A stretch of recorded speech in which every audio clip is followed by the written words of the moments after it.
Hola y bienvenidos a el video número 143. Vamos a seguir hablando sobre cómo la iglesia moderna está menospreciando el Shem Jehová o el nombre de Jehová, como miramos en Malaquías capítulo 1, versículo 6, que no solamente aplica a los fariseos, sino aplica a la iglesia moderna. La semana pasada les di un reto. Leemos 2 capítulos de Malaquías y el reto de ver si nosotros también estamos menospreciando el Shem Jehová por la desobediencia. Y miramos que la falta de obediencia hizo inmunda la mesa de Jehová. Y quiero recordarles, esta es la razón que Cristo tuvo que morir, porque nosotros no somos capaces de cumplir con todo.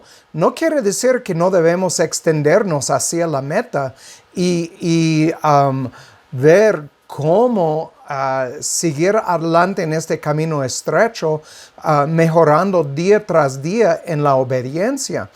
Porque entendemos de 1 de Juan 5:3 que ágape es seguir los mandamientos de Jehová, y no es algo pesado como dice en la Escritura. ¿Por qué no? Porque Dios ha puesto su espíritu en nosotros para cumplir con sus estatutos. Este es Ezequiel 36. Siempre lo menciono porque es clave a entender, en mi opinión, toda la Escritura, que es obra de Jehová en nuestras vidas. Y estábamos mirando estamos en el quinto punto de como 8 o 9 puntos que quiero hacer sobre la iglesia moderna y cómo está menospreciando el Shem Jehová. Ya miramos en punto número 1 que el cristianismo no entiende la aplicación del total de las escrituras. Estoy hablando del antiguo pacto junto con el nuevo pacto a la vida cristiana moderna. Entonces enfocan mucho en unas cuantas cosas en el Nuevo Testamento a expensas de conocer a Jehová en el Antiguo Testamento. Número 2. La iglesia menosprecia el Shem Jehová por negar la existencia de un Israel espiritual. Y es por eso que no entiende el lenguaje del nuevo pacto con el antiguo pacto. Entonces, este es muy importante. Punto número 3. La iglesia moderna menosprecia el Shem Jehová por ver la palabra gracia como una licencia a seguir en la inmadurez o en el vivir a su gusto. Y como miramos que nosotros somos esclavos comprados, que quiere decir que tenemos una deuda al que nos mostró tanta gracia y misericordia. Y esta deuda se extiende hacia los que son de la familia de la fe. El cuarto punto, la iglesia moderna menosprecia el Shem Jehová por negar pura y sana doctrina. Ya lo miramos. De hecho, si quieren estudiar más sobre este punto, obviamente tengo los videos, Si Jesús, que hablan sobre lo básico de lo que es pura y sana doctrina. Y el quinto punto es lo que estamos examinando ahora, que la iglesia moderna menosprecia el Shem Jehová por añadir a su palabra. Ha añadido a la salvación recibir a Cristo.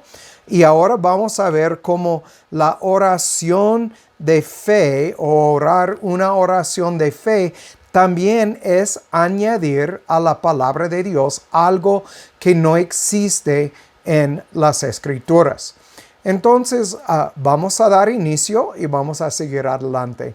Padre, gracias por la oportunidad de estar juntos y estudiar tu palabra. Gracias, Padre, por las verdades que estás revelando a tu gente.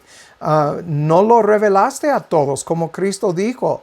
Este es para los niños en la fe, para los que estamos llegando, en el caso de nosotros, de las naciones, los gentiles.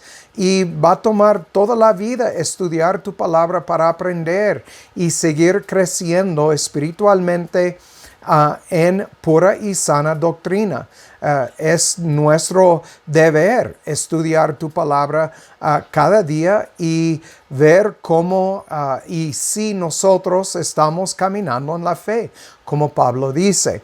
Y te damos gracias, Padre, porque has puesto tu Espíritu en nosotros para aplicar el sacrificio de Cristo a nuestras vidas, como dice Pablo en su carta a Tito.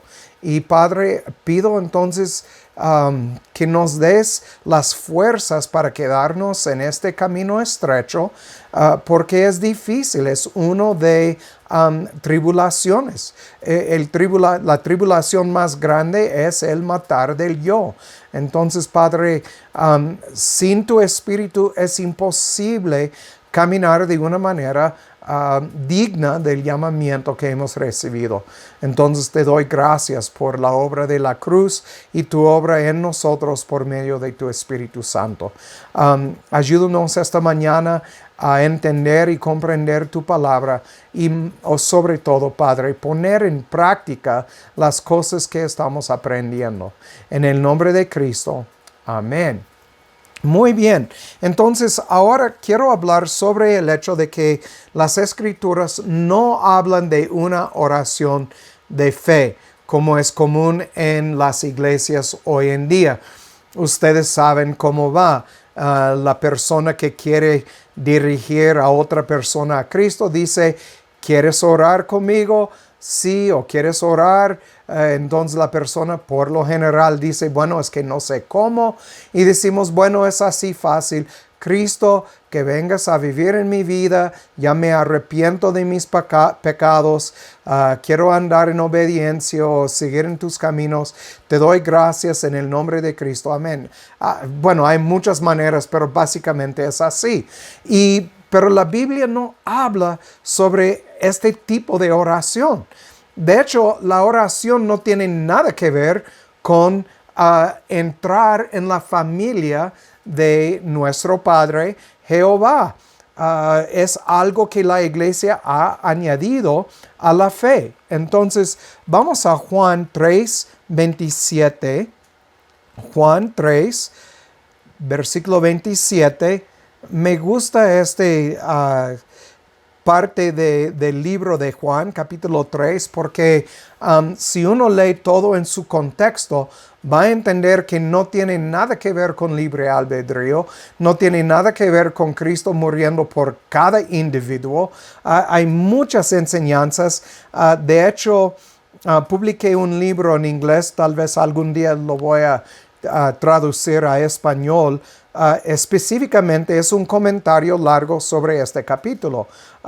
Pero aquí en 27, bien claro, dice, en el versículo 27, nos dice que respondió Juan y dijo, no puede el hombre recibir nada si no le es dado del cielo. Y entonces, obviamente esto implica que yo no puedo hacer una oración y decir, Dios, dame entrada en tu familia, perdóname de mis pecados, si no es algo dado del cielo. La primera cosa que Dios da es la fe. Sin fe es imposible agradar a Dios. Entonces vamos a Efesios 2, 8 a 10. Una vez más, yo sé que ustedes conocen estos versículos porque hablan de la fe y que es un don de Dios. Entonces, 8 a 10, porque por gracia sois salvos por medio de la fe. Entonces aquí dice todo. ¿Y de dónde viene la fe? No se nace solo o sola en una persona. Dios tiene que dar la fe como dice aquí, por gracia sois salvos por medio de la fe, y esto no de vosotros. Palabra bien sencilla, no, pero tiene mucho sentido porque es algo negativo, no de vosotros. Entonces, es don de Dios, no por obras, para que nadie se gloríe. Entonces, en esencia, cuando uno dice, yo oré para recibir a Cristo, yo recibí a Cristo, yo fui bautizado, por eso soy cristiano. Lo único que escucho es, por mis obras soy salvo. Entonces, este no es lo que enseñan las Escrituras. Por eso tenemos que cuidarnos. Cuando hablamos de la oración, tenemos que aclarar el propósito de la oración. Y no es esto, no es una oración de fe para ser salvo. La salvación tiene que ver con Dios, hacer nacer a sus propios hijos, no más. Vamos a Juan 9, 31. Juan capítulo 9, el versículo 31. Aquí, y lo vamos a comparar con Ezequiel, dice, y sabemos que Dios no oye a los pecadores, pero si alguno es temeroso de Dios y hace su voluntad, a éste oye. Entonces la persona que llega y dice, yo quiero orar esta oración de fe, ¿cómo sabemos que sí es temeroso de Jehová? Primero, ¿cómo sabemos que si Dios ha hecho obra en su corazón? ¿No tenemos que ver primero su caminar? Recuerden, estudiábamos sobre Pablo. Pablo tuvo un encuentro con Cristo. En su encuentro no oró para recibir a Cristo, ni hablaba en lenguas para ser salvo. Hay muchas cosas. Y tenemos que entender que la fe fue depositada en Pablo por Dios mismo, que no tiene nada que ver con ningún otro. Él ni regresó a Jerusalén para anunciarlo a los demás discípulos y apóstoles. Entonces, otra vez, 9:31, sabemos que Dios no oye a los pecadores, pero si alguno es temeroso de Jehová, Dios, y hace su voluntad, a este oye. Y quiero hablar sobre esta palabra no, una vez más. Es la palabra en griego 3756. Es ou, y cuando en el griego es un negativo absoluto. Absoluto. Entonces, absolutamente no oye a los pecadores. En absoluto. Dios no está oyendo a los pecadores. Entonces, ¿cómo puede uno no ser pecador? Dios tiene que obrar en su corazón. Y hemos hablado a profundo sobre la circuncisión. Romanos 2, 28, 29 habla de la circuncisión. Uno necesita primero la circuncisión de su corazón para reconocer su necesidad. Porque aparte de esto, el hombre solamente quiere andar en la oscuridad. ¿Cómo lo sabemos? Otra vez, volviendo a Juan capítulo 3. Lo que todos creen que dice que la salvación es para cada individuo, obviamente no han leído pasando el versículo 16.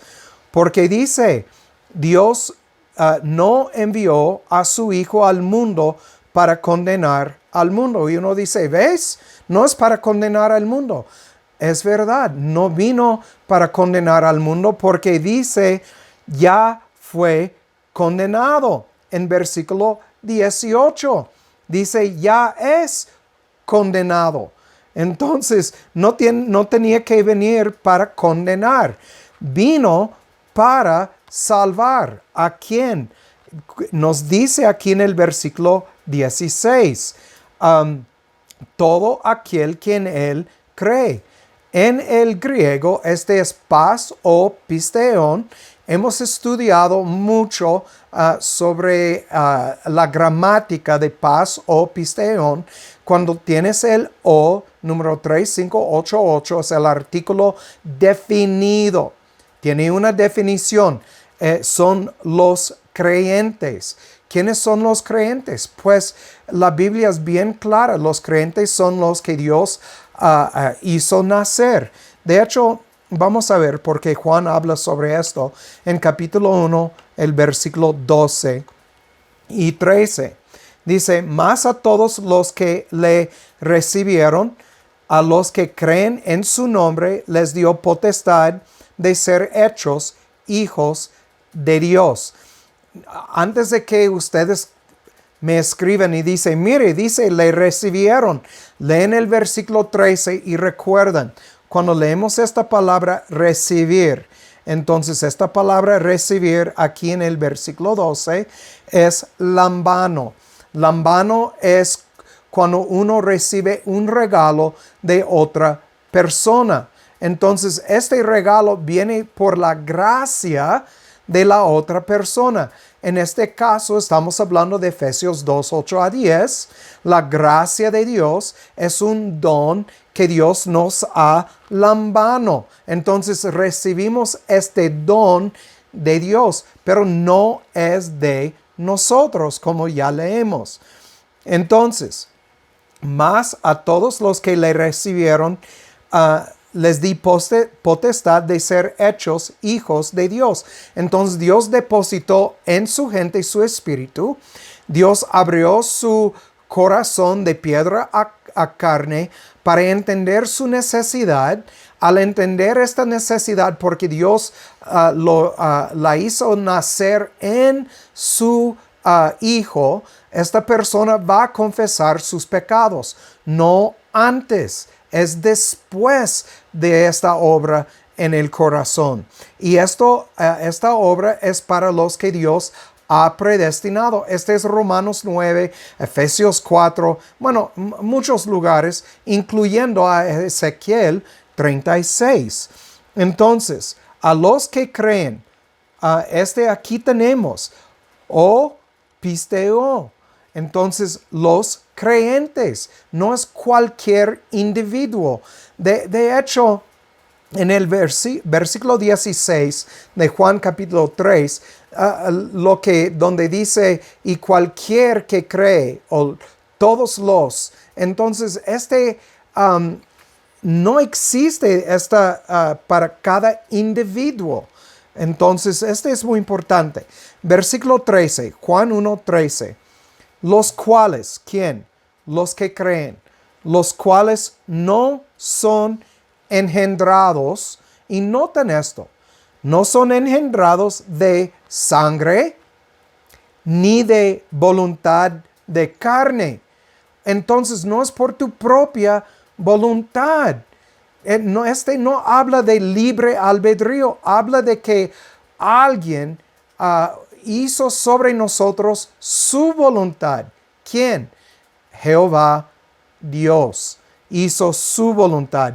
Y es lo que estamos mirando aquí. Dice, ni de la voluntad de carne, ni de la voluntad de varón. Entonces nadie puede dirigirme en una oración de fe. No es.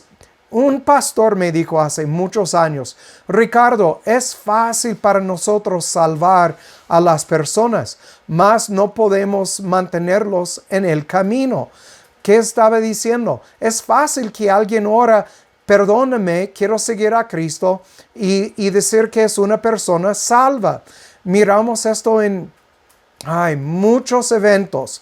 ¿Cuántos quieren recibir a Cristo? Levantan la mano y la persona enfrente está orando y todos con lágrimas o gritos o muy emocionados reciben a Cristo y pasan enfrente y el pastor y los diáconos y otros ponen sus manos sobre ellos como si fuera algún tipo de obra muy justa y santa. Y es basura, es basura. Entonces, noten aquí, no son engendrados de la voluntad de carne, ni de la voluntad del varón, mas de Dios. Es su voluntad. Este versículo no tenemos que leer más que esto para entender que no tiene nada que ver con libre albedrío. Muy bien. Creo que he hecho muy fuerte el énfasis de que no tiene nada que ver con el hombre. No existe una oración de fe para salvarme. Es la voluntad de Dios que me salva. De hecho, vamos a Ezequiel 36 y los versículos 24 al 27. Entonces, Ezequiel 36, 24 al 27. Dice, y yo os tomaré de las gentes, y os juntaré de todas las tierras, y os traeré a vuestro país, y esparciré sobre vosotros agua limpia, y seréis limpiados. Notan el uso de los verbos aquí. Es primera persona. Dios está diciendo, yo voy a engendrar mis propios hijos. Yo. Y mis hijos van a ser limpios o limpiados de todas vuestras inmundicias, y de todos vuestros ídolos os limpiaré. Y os daré corazón nuevo, y pondré espíritu nuevo dentro de vosotros, y quitaré de vuestra carne el corazón de piedra, y os daré corazón de carne, y pondré dentro de vosotros mi espíritu, y haré que andéis en mis mandamientos, y guardéis mis derechos, y los pongáis por obra. Y entonces aquí lo tenemos. Dios va a poner en nosotros su espíritu para guiar nuestro espíritu y para hacer su obra o realizar su obra en nosotros. Entonces aquí bien claro, Dios va a engendrar sus propios hijos. No tiene nada que ver con una oración de fe después de recibir a Cristo o viceversa. Entonces, vamos a seguir adelante. Romanos 8, 26. Romanos 8, 26. Aquí nos dice Pablo, si ustedes no han examinado esta carta que Pablo escribió a Roma, deben de leer toda la carta en su contexto y van a ver muchas enseñanzas que van en contra de la iglesia hoy en día. De hecho, me es curioso que en el tiempo de la Reforma es lo que motivó a Lutero a contradecir la iglesia católica, porque estaba leyendo el libro de Romanos y enfrentó la verdad y sabía que ellos no estaban cumpliendo con la verdad. Muy bien, estamos en Romanos 8, versículo 26. Dice, y de la misma manera también el Espíritu de Jehová nos ayuda en nuestras debilidades. ¿Cuáles? Pues que hemos de pedir como conviene. No lo sabemos. Mire, la persona que viene y dice que quiere orar una oración de fe, no sabe qué orar.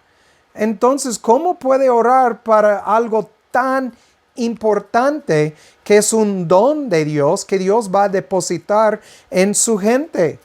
Entonces, dice, no lo sabemos, pero el Espíritu mismo intercede por nosotros con gemidos indecibles. ¿Qué implica? Si el Espíritu está intercediendo, el Espíritu ya tiene que estar depositado en el creyente. Entonces el creyente no puede pedir el Espíritu que venga a obrar en su vida. Es algo que Dios tiene que hacer. Y sabemos que los Pentecostés y otros, así como ellos, hablan mucho sobre la obra del Espíritu Santo y hablar en lenguas. Y vamos a practicar cómo este es añadir a la palabra de Dios. Entonces, el Espíritu mismo intercede por nosotros con gemidos indecibles, porque es el Espíritu que conoce la mente de Cristo, el corazón de Dios, porque es Dios Espíritu en nosotros. Por eso nos sabe todo lo que está en nosotros. De hecho, me gusta Jeremías 17 y hemos visto muchas veces el versículo 9, pero escuchen al versículo 10. Yo, Jehová, que escudriño el corazón, que pruebo los riñones para dar a cada uno según su camino, según el fruto de sus obras. Imagínense, si Él lo hizo dependiendo de mis obras, sin su Espíritu habitando en mí, mis obras, según la palabra de Dios, son como trapos de inmundicia. Y este es como cuando Dios estaba hablando a Isaías acerca de Israel. Entonces, ¿cuánto más como un gentil? ¿Y cuánto más un gentil no regenerado? Entonces, no importa si damos comida a los pobres, si damos todo nuestro dinero a los necesitados. Como Pablo dice en el libro de Romanos, otra vez, si hago todo esto y no tengo ágape, es un metal que resuena y un símbolo. No tiene sentido. ¿Y qué es ágape? Es el amor que Dios deposita en nosotros. Es obediencia. Hemos comparado la palabra ágape con la palabra shema, que es oír inteligentemente. Pero sabemos que ágape tiene que ver con obras, o tiene que ver con seguir los mandamientos, con obediencia. Cuando leemos 1 de Juan, capítulo 5, el versículo 3, dice, este es el ágape de Dios, que guardemos sus mandamientos, y sus mandamientos no son gravosos. Entonces aquí está bien claro, y lo vamos a hacer cuando Dios obra en nuestra vida. Entonces, si los justos, como Pablo dice en 8:26, si los justos no saben lo que orar o cómo orar por sí mismo, cuánto más los no justificados. Y quiero terminar con algo de Juan Gil. Dice sobre versículo 26, hablando de sus oraciones, sus propios deseos y necesidades pueden, y lo hacen, dirigirlos en gran medida. Entonces mis oraciones están dirigidas por mis deseos. Muchas veces no son oraciones puras. Es por eso que el Espíritu tiene que interceder, porque nuestras oraciones están dirigidas en gran medida por nuestros deseos. Entonces, Juan sigue diciendo, lo que de todas las cosas que se parece que ellos, los creyentes, no entienden, al menos en algunos momentos, es lo que orar con respecto a las cosas temporales. Por ejemplo, como las riquezas, el honor, los amigos, etcétera, etcétera. Y para que se eliminen las aflicciones presentes o que cesen las tentaciones. Entonces nosotros, los que andamos pidiendo Dios, dame, dame, dame, y pensando que Dios tiene que contestar primero, no es orar correctamente. Un ejemplo. Lo he mencionado varias veces. Cuando yo estaba con un grupo de los pastores de San Luis, Río Colorado, un concilio de pastores, oraron con una actitud de autoridad, demandando a Dios a dar algo. En el nombre de Cristo pedimos que nos haces, y pues tú puedes llenar la línea en blanca. Entonces, pero la Biblia nos enseña orar que Dios haga su voluntad aquí en la tierra, igual como es en los cielos. Entonces, Dios, que me conformes a tu voluntad, sea lo que sea, difícil, un camino lleno de tribulaciones, lo que sea, pero dame las fuerzas de Cristo para caminar en este camino, como Pablo enseña. Dice, todo lo puedo en Cristo que me fortalece. Entonces necesito sus fuerzas, porque sin su obra no puedo hacer nada. Este es Juan capítulo 15, los versículos 1 al 8, que dice que aparte de mí no puedes hacer nada. Entonces, Juan Gil sigue diciendo, y con demasiada frecuencia oran con mayor importunidad por cosas menores. ¿Cuántos oran? Dios, que provees nuestra comida diario. No tenemos que pedirle esto. ¿Y por qué? Porque en Mateo nos prometió a proveer estas cosas. De hecho, en su ley dice que tiene que proveer estas cosas porque es nuestro esposo. Cuando leemos las leyes que gobiernan un esposo, tiene que dar a su esposa sus derechos conyugales y su comida y su ropa. Tiene que proveer. Y Dios prometió estas cosas a su familia. Entonces pedirle, Dios, dame mi comida cotidiana, es pedir contra la palabra de Dios. Darle gracias por la comida, pues es otra cosa, pero pedirle que provee, ya prometió proveer para su familia. Entonces, dice, con mayor importunidad por cosas menores que por cosas de mayor importancia, y más por un celo intemperante y con miras al yo que a la gloria de Dios. Este es el problema. Nuestras oraciones se enfocan en el yo. Dame esto, dame otro, ayúdame en esto, ayúdame en otro. Aún la esposa que ora y dice, Padre, que salvas a mi esposa, esposo. ¿Por qué ora así? Porque quiere que las cosas en su casa sean más tranquilas. No es porque de verdad desea la salvación de su esposo. Entonces uno tiene que checar su corazón. Entonces, este es el punto. Bueno, la oración de fe no existe. Entonces, si alguien está enseñando oración de fe, tiene que dejar de hacerlo porque no es bíblico, es añadir a la palabra de Dios y es menospreciar el Shem, Jehová. Bueno, por mientras es todo. El que tiene oído para oír, que oiga, y que Dios haga su voluntad en sus vidas. Chao.